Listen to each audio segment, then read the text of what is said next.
Bom, antes de passar para o Serrão, deixa eu dar algumas informações sobre o estado de São Paulo, né? Diadema, cidade importante do ABCD paulista, o PT estava lá concorrendo no segundo turno e perdeu para o candidato Taka Yamauchi do MDB.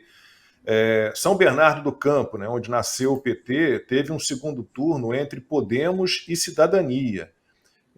Em Diadema, já falei, deu MDB. Araraquara, no primeiro turno, Edinho Silva, a candidata dele, foi defenestrada. Então, Araraquara saiu do domínio do PT.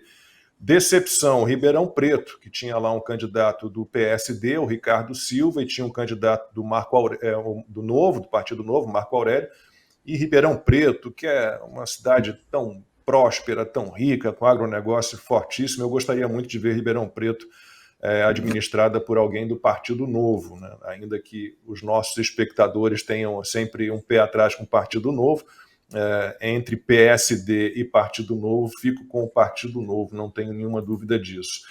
Franco, podemos botar aquela tela para passar para o Serrão analisar? A primeira lá com a quantidade de capitais que cada partido levou, pode ser? Você consegue colocar? Então tá aí, ó.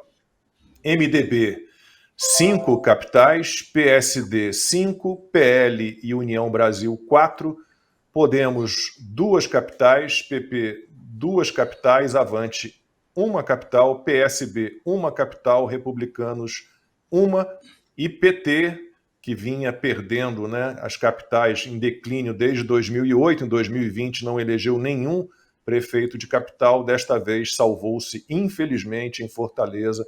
André Fernandes deveria ter levado, porque era um ótimo candidato, mas deu leitão lá em Fortaleza. E a próxima tela, que é a quantidade de prefeituras que cada partido levou. Então, PSD primeiro, MDB em segundo, PP em terceiro, União Brasil quarto, PL é o quinto, Republicanos sexto, estou contando para chegar ao PT.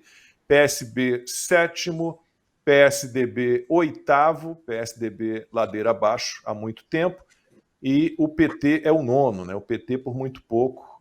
Na próxima, quem sabe, ele fica fora desse top 10 aí de partidos com mais prefeituras, não só capitais, mas de um modo geral todas as cidades. Serrão, a sua análise, para a gente começar a conversa com você, sobre esse resultado em São Paulo, no estado de São Paulo, sobre essas telas que a gente viu agora. Vale a pena olhar já para 2026? Sinta-se à vontade para falar sobre isso.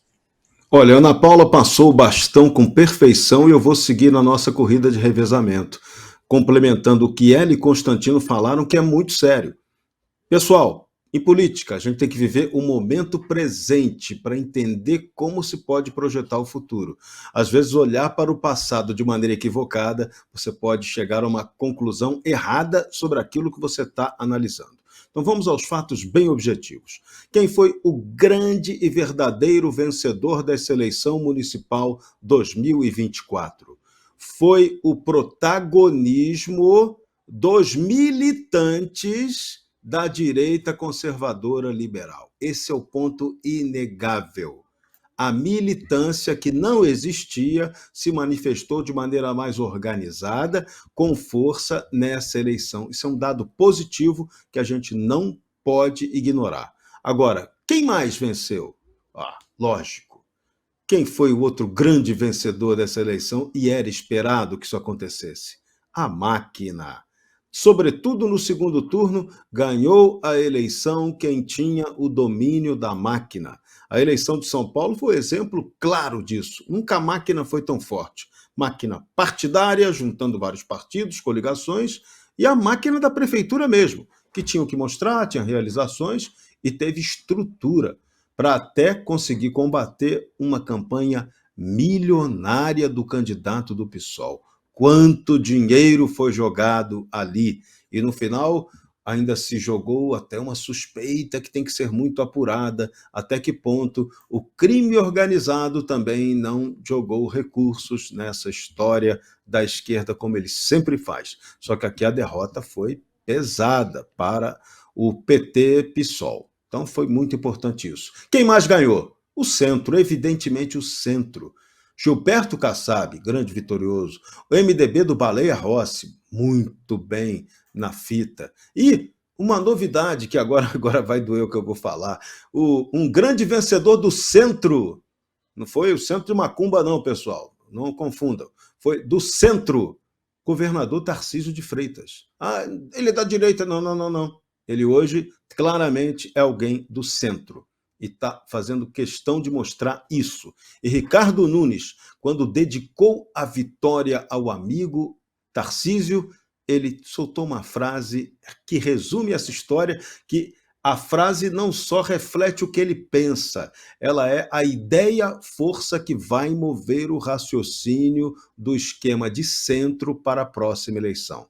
A frase do prefeito foi que os extremismos foram derrotados. O equilíbrio venceu o extremismo. Foi isso. Ele quis dizer, sem usar a palavra centro, que o centro está forte, que o centro ganhou, que ele é parte desse centro. Vamos ver, vamos torcer que tipo de centro é esse que foi realmente desenhado. Mas nós temos um ponto muito importante. A direita liberal conservadora foi muito marcante no discurso dessa eleição. Então, ela hoje tem que ser estrategista, inteligente, recuperar a sua capacidade de dialogar, desenhar o que a Ana cobrou muito bem, uma pauta clara e objetiva de assuntos importantíssimos, imprescindíveis, que a gente fica adiando.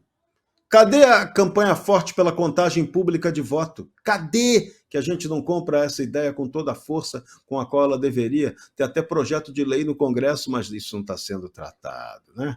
Para variar, não está sendo tratado. Então, isso era um assunto importante. Tem também reforma política. Não dá para viver dessa maneira com esse monte de partido que é partido, não representa uma linha definida de pensamento, de ideologia, de pauta a ser cumprida politicamente. Então, isso é uma bagunça. Temos que estar discutindo uma reforma política. E o cerne de toda a questão, que a gente devia estar discutindo, mas a eleição desvia a nossa atenção para isso. Quem é a causadora principal? Quem é a madrasta da nossa mais grave crise institucional da história brasileira? O nome dela é Constituição de 88. A gente tem que já discutir uma nova Constituição. Tem que começar o debate para quê? Sobre um novo modelo de país. Que país a gente quer? Tem que discutir um projeto estratégico de nação e, a partir daí, começar a pensar qual seria a Constituição ideal para esse país. Ah, mas isso é muito longe. Ah, mas isso não resolve o problema agora. Não, se você não resolver isso agora, o problema de agora, tudo que está acontecendo agora, a juristocracia aparentemente mandando nos outros poderes, é o resultado dramático dessa Constituição, que é muito ruim. A gente tem que obedecê-la, mas ela é péssima. Ela joga contra os interesses maiores do Brasil, do povo brasileiro, e ela é a causadora dessa crise. Então, a gente vai resolver a crise como? Vai jogar o banquinho que derrubou o presidente do banheiro, é o culpado pela história? É igual ao sofá da piada? Não, cara. Tem que derrubar, tem que mexer nessa Constituição. E o sistema de poder no Brasil, o que incomoda é quando você promove discussões que afetam de fato a ele. Contagem pública de voto dói na alma do sistema de poder no Brasil. Discutir reforma política também dói na alma deles. Mexer nessa Constituição, falar de mudança dela, também afeta eles na raiz. E quando você, no caminho disso e para viabilizar isso, tem que tratar antes do que é urgência urgentíssima, que é uma reforma imediata do Poder Judiciário para reequilibrar as relações entre os poderes, e aí o bicho pega mais ainda. Estamos trabalhando nessas pautas corretamente? Não. A direita liberal conservadora, a oposição, dita oposição no Brasil, não está trabalhando isso direito. Não está vivendo o momento presente. O momento presente é dramático. E vou dizer agora, para resumir a história que vai ficar pesada a partir de amanhã. A eleição teve resultados legais, positivos, bacanas, né? Mas sabe o que o sistema de poder já está olhando? Ele já está de olho em 2026. Então, resumo da ópera.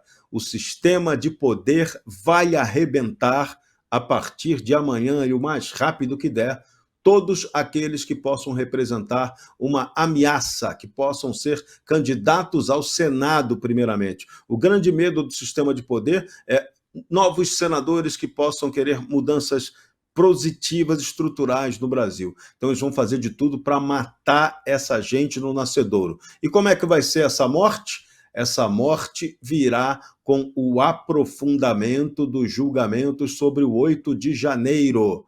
Podem esperar que isso vai acontecer ou nas próximas semanas, ou o sistema de poder talvez dê uma esperadinha para o resultado da eleição norte-americana.